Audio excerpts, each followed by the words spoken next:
Project 2 is here, and once again I'm making a game. My game idea, to put it briefly, is a rhythm game, an endless runner, and a platformer all in one.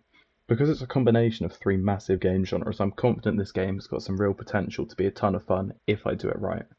I want to base it off games like Beat Saber, Subway Surfers, and basically any platformer game with a dive mechanic.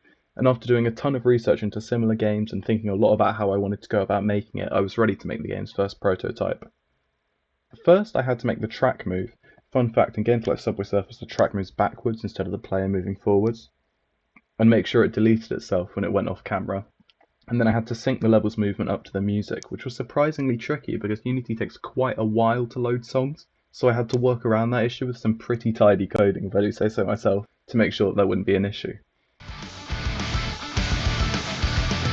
Then I made sure I could start the game 5, 10, 15, etc. seconds into the level, so that if I was editing a segment like a minute and a half into it, I wouldn't have to play through the entire level just to test out that short section, which I think should save me a ton of time.